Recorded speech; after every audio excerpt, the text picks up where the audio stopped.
Hello, dear perceptive souls. This is Bevan Neiman. I am the co-founder of the 1 Million Empaths Global Community, which is a high vibrational online space for empaths and mystics and light workers. I am so pleased to be with you here today, this weekend of Halloween, the Day of the Dead, Samhain. So there's so much energy. We're in Scorpio season, and we're getting ready tomorrow to experience the blue moon, which is really powerful. So I'm actually in a space that I love. This is one of my favorite nature areas here in the local area where I live.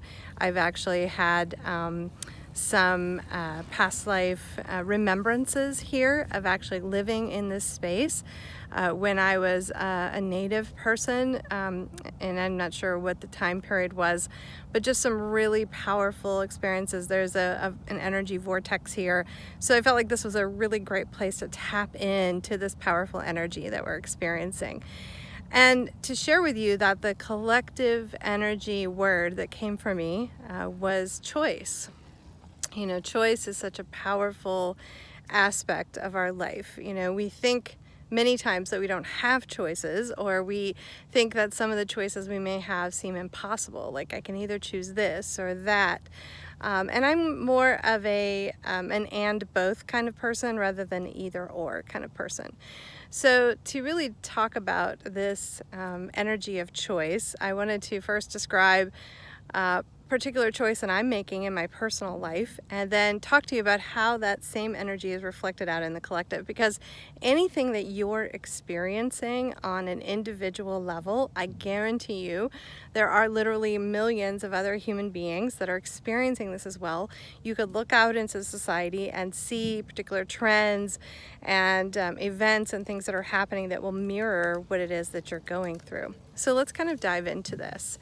You know, about 8 years ago, I decided to separate from a long-term relationship, a marriage that I had been in for 20 years. That was a huge choice in my life. I didn't have any idea of what that would mean. It was very scary to me to do so because I had been married for so long. And yet what I realized in looking back is that that decision, that choice point, was the catalyst for the greatest spiritual reawakening I've had, and led me down this path to be seeing you here today. And so often these choices that we make when we just feel something, when we just have a knowing of something, and it doesn't make sense or it feels really big, it can lead us to some place. And here's a butterfly, which is transformation. It's beautiful.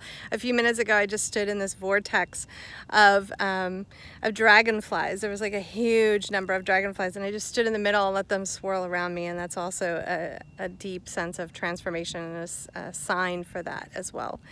So I set off on this path, and I had gotten married very young. I was only 19 when I got married.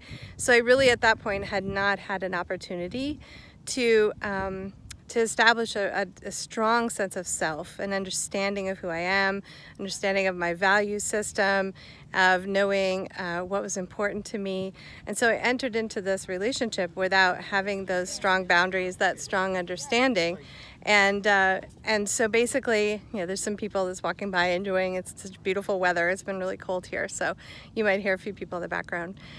And so I entered into that relationship, and I learned a lot. I grew a lot through that experience. I gained a lot of information about who I was, but it wasn't until I decided to make the choice to leave that relationship that I had the opportunity to go through that stage of life that we would call independence, right?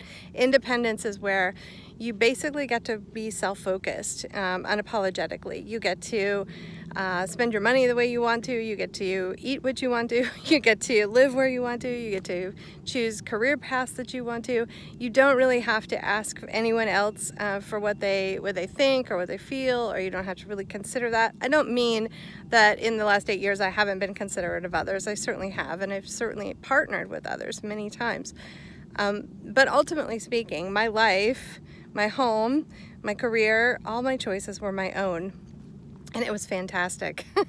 I have to tell you, it was really great, especially since this was the period of time when I opened myself to being highly sensitive, to being an empath. It was amazing to just be present to my own energy, primarily speaking. And what I've started to realize recently, and I did a lot of healing work around relationships, around my old stuff, my family patterns, just a lot of things. What I started to realize recently is that I was actually ready and excited about and longing for an interdependent relationship, a relationship with my life partner, my husband, my soulmate. And I was ready for that. You know, you have to actually be completely ready for that. A lot of times in the past, I would enter into relationships because I felt a sense of loneliness, or because, you know, I wanted that companionship and other people would connect with me because of that as well. But what I look back and I see is that neither one of us were ready, had fully prepared ourselves to have an interdependent relationship. And I still don't know that I know completely how to do that. But interdependent means that each person still has a really solid sense of self. Each person still pursues their own interests, their own hobbies, their own friendships, their own career. But what they do is that they have a blended life and a blended path, so that they are supporting and nourishing and uplifting each other. They are making those considerations jointly, that they wouldn't move somewhere without their partner being, you know, deeply involved in that, and they're finding a solution that works for everyone. So interdependence requires compromise. It requires us to meet people halfway. And so, you know, what I'm realizing is that there is a little bit of grief. I want to fully acknowledge there's some grief in like letting go of that independent stage. I mean, it was, like I said, it was great.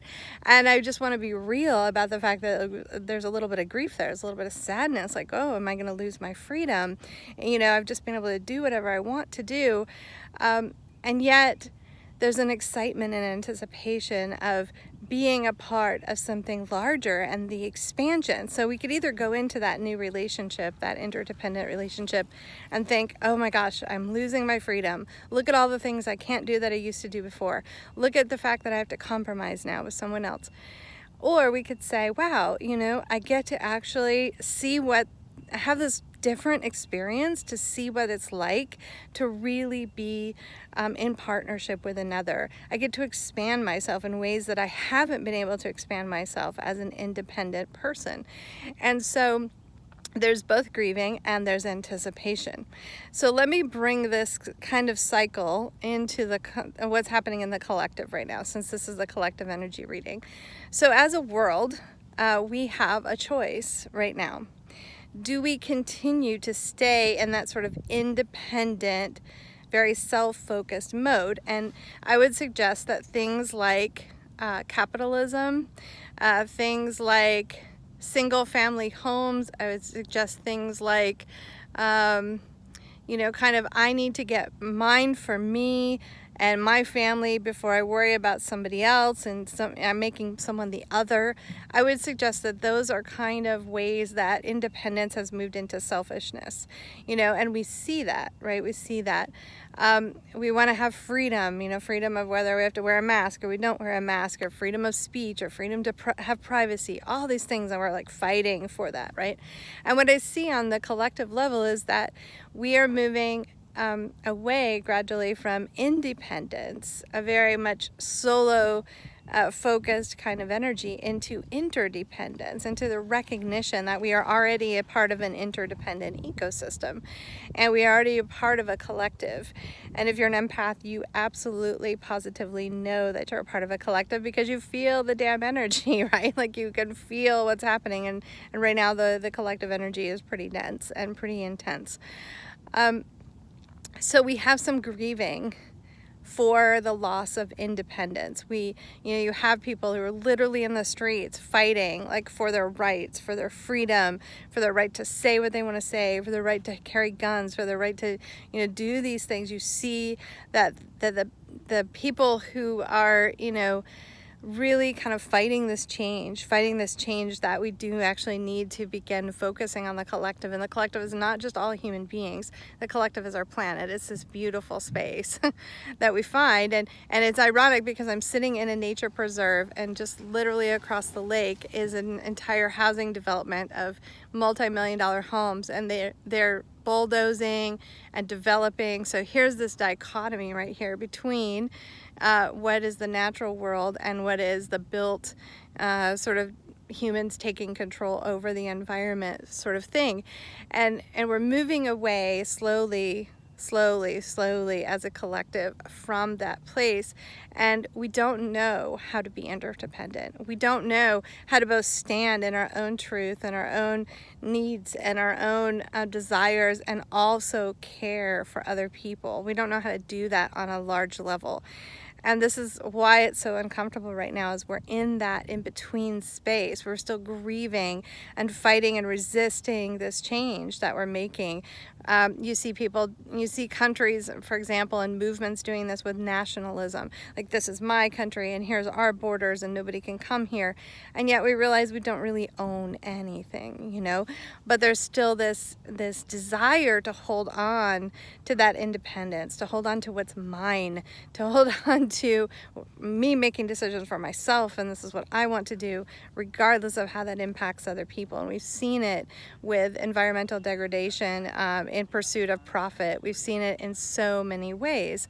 And so my own experience in considering, like, going in and finally reaching out to someone who is my life partner, my soulmate, the person I'm going to live my life with, and going into this space of being interdependent with whoever that future person is, you know, it's an unknown. It's an unknown for us. And when we have unknowns, our ego kicks in. On a collective level and on an individual level, we go, oh my gosh, I need to hold on to what I already know, because you know, the familiar is more safe. And yet what is really meant to happen, and what we're really here for, is evolution. We are here to evolve. And we've been evolving as a human species for, you know, literally hundreds of thousands of years now. They've found fossil evidence going back to at least 300,000 years ago that Homo sapiens emerged on this planet. And before that, there was another species. You know, so we've been going through this evolutionary process for a long time, and this is our piece of it now, is exploring not only what is my responsibility to self, and do I need to make sure that I'm taken care of, because it's absolutely important. There's nothing wrong with that. We need to retain our own self-identity. And then what is our responsibility to the collective? What do we, you know, do we just say, oh, well, that's somebody else's problem? You know, because I'm not black or because I'm not brown skinned, that's not my problem if they're discriminated against. Because I'm not a person with a disability, well, that's their problem if they're discriminated against. Like, we can no longer be in that space where we're making someone the other, because we are interdependent. What happens to me happens to you, happens to every human being on this planet.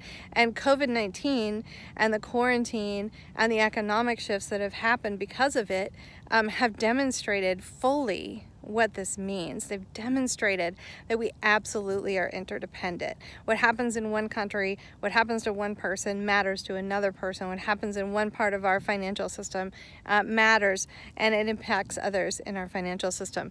And so we're in that really difficult space right now, in that choice point, you know. And some people are farther in that choice point. They're like, yes, I understand that I'm a part of a collective, and I'm going to try to deliberately make some choices in my personal life in order to benefit the collective, in order to make things better for others, not just for myself. And other people are not quite there yet. And it's all a process, right? We all evolve at a different pace. And so, you know, it's hard when we look out there and we see people who are not quite there yet, and we go, what the hell is wrong with them? How come they can't understand this yet? Why are they still, you know, grabbing a gun and like going to protest, you know, because people want to vote? Or why are they, you know, we look at this and we have no understanding of why another person can be in that place. But it's because of the grieving process. It's because of the fear. It's because of the fear of the loss of freedom. It's because of the fear of the loss of rights. It's because of the fear of power and control. And yet, ironically, when we try to hold on to something that's no longer working for us, we become more controlled and have less personal power than we had before. So I hope this was helpful to you. I plan to get on more frequently, probably like once a week, and do these collective energy readings. I find that for myself, it helps me as an empath to just release anything that is trapped in my body, that I'm feeling, like emotions that I can't, figure out, like nothing happened. Why am I feeling this way? And hopefully it's helpful for you to gain some perspective, and I can show you just a little bit of my weird, quirky inner world, and hopefully you can show me some of yours. And if you are looking for a place where you can be completely open and authentic about who you are as a sensitive, intuitive person, I invite you to check out 1millionempaths.com. It is such an amazing community that my co-founder Terry and I are creating in there, and all of the members are creating in there, to really give us a space that's a sanctuary. We need a space where we can go in and we can be completely accepted and honored for who we are, and open about that, and basically like get our tanks filled back up so that we can go back out there and do this work. I know, I see you, I feel your bright light shining all over this planet, making a difference within your family system, within your community as volunteer, in your workplace, on a global scale, however you decide to step into that leadership. I appreciate you, and I love you, my friends. And I will see you soon for the next collective energy reading. Namaste.